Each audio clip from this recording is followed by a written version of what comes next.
What if I told you that one of the most brilliant minds in psychology discovered the secret formula for making anyone fall deeply in love with you? And what if this wasn't some shallow manipulation tactic, but a profound understanding of how human connection actually works at the deepest level?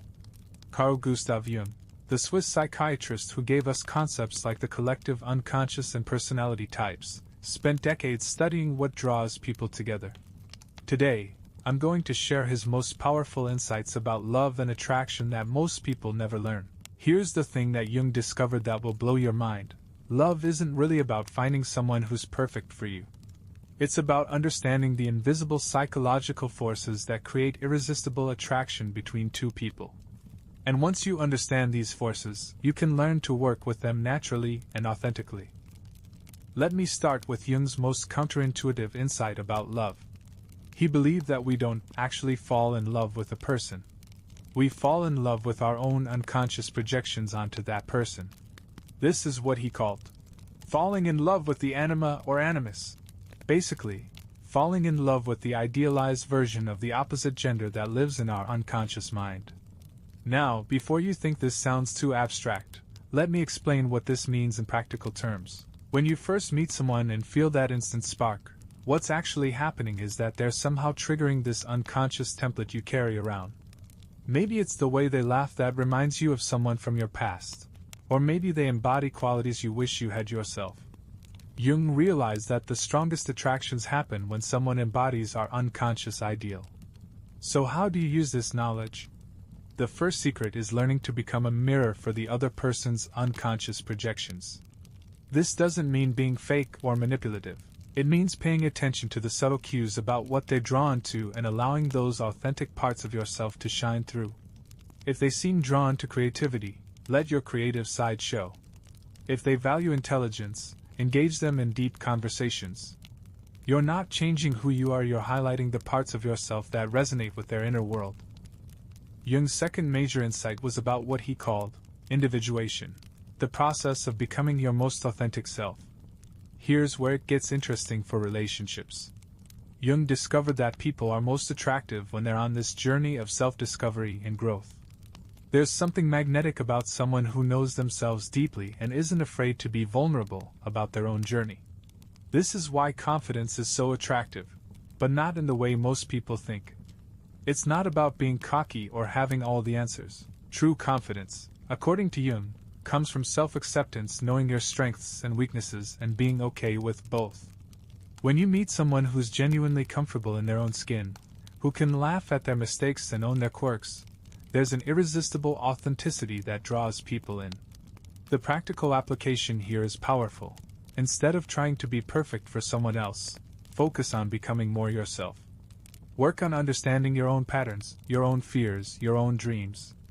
The more you know yourself, the more magnetic you become. Jung believed that two people who are both on this journey of self-discovery create the strongest, most lasting connections.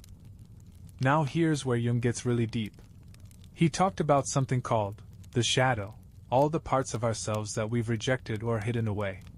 Most people try to present only their best side when they're trying to attract someone. But Jung discovered something fascinating.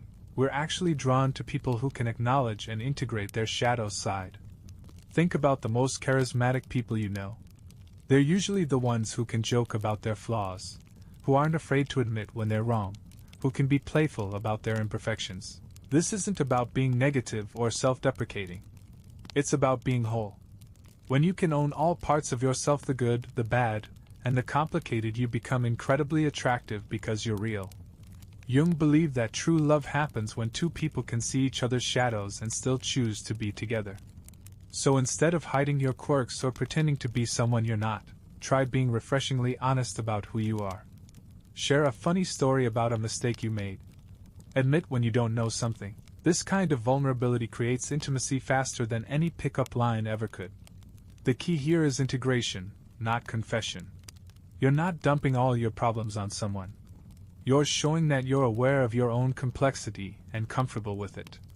This emotional maturity is incredibly attractive because it signals that you can handle a real relationship with a real person, not just a fantasy. Jung believed that we all carry around universal patterns in our unconscious, what he called archetypes. These are like psychological blueprints that show up across all cultures and time periods.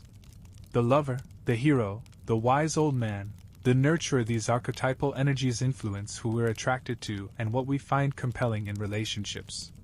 Here's the brilliant part. When you understand archetypes, you can tap into these universal patterns of attraction.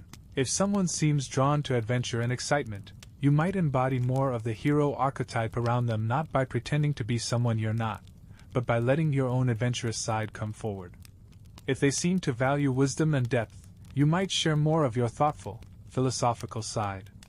The most attractive people, according to Jung, are those who can access multiple archetypes authentically. They can be playful and serious, strong and vulnerable, independent and caring depending on what the situation calls for. This isn't about being fake or manipulative. It's about being psychologically flexible and whole. Pay attention to the stories someone tells, the movies they love, the heroes they admire. These give you clues about which archetypal energies resonate with them. Then notice which of those energies exist authentically within you and let them shine through naturally. One of Jung's most mysterious concepts was synchronicity, meaningful coincidences that seem to connect us to others in unexplainable ways. Jung believed that when two people are meant to connect deeply, synchronicities start showing up. You think of someone and they call. You both happen to be reading the same obscure book. You keep running into each other in unexpected places. Now, I'm not suggesting you wait around for cosmic signs. But Jung's insight about synchronicity reveals something important about how deep connections form. They often involve a sense of destiny or meant-to-be-ness, and you can actually cultivate this feeling. The secret is learning to pay attention to and highlight the meaningful coincidences that naturally occur. When you discover you both love the same random song, don't just say, "Cool, me too." Say, "That's incredible, that song has been so meaningful to me because..." When you find out you grew up in neighboring towns, explore what that might mean. When you both order the same unusual drink, make it a moment. Jung believed that love often feels faded because our unconscious minds recognize patterns and connections that our conscious minds miss. By paying attention to these moments and giving them meaning, you create a sense of special connection that goes beyond ordinary attraction. The key is genuine curiosity and presence.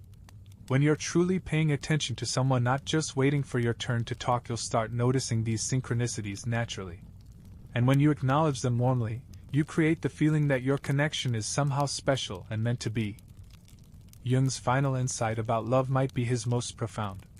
He believed that we're naturally drawn to people who embody the qualities we lack, what he called complementary opposites. If you're very logical, you might be drawn to someone more emotional. If you're spontaneous, you might fall for someone more structured. This isn't about opposites attract in a superficial way. It's about psychological wholeness. Jung realized that we unconsciously seek partners who can help us become more complete versions of ourselves. The introverted person who falls for an extrovert isn't just attracted to their social energy, they're drawn to the possibility of accessing that energy within themselves. The highly organized person who's captivated by someone more free-spirited isn't just attracted to the chaos, they're hungry for the freedom that person represents. Here's how to use this insight. Instead of trying to be everything to someone, focus on authentically embodying your own strengths while remaining curious and appreciative of qualities that are different from yours. If you're naturally analytical, don't try to become super emotional overnight. Instead, show genuine fascination with emotional intelligence when you encounter it. If you're very creative, don't pretend to be business-minded, but express real admiration for strategic thinking. This creates a beautiful dynamic where both people feel seen for who they are while also feeling inspired to grow. You're not completing each other in a codependent way, you're inspiring each other toward wholeness. So there you have it, Carl Jung's profound insights into what creates irresistible attraction and lasting love. The projection principle, individuation magnetism, shadow integration, archetypal connection, synchronicity awareness, and complementary opposites. These aren't tricks or techniques, they're invitations to become more authentically yourself while developing a deeper understanding of human psychology. The beautiful irony of Jung's approach is that the more you focus on understanding yourself and others at this deep level, the more naturally attractive you become. You stop trying to make people fall in love with you and start creating the conditions where love can emerge organically and powerfully. Remember, Jung believed that the goal isn't just to attract someone, it's to create the kind of deep, transformative connection that helps both people become more fully themselves. And that, according to one of history's greatest minds on human psychology, is what real love is all about.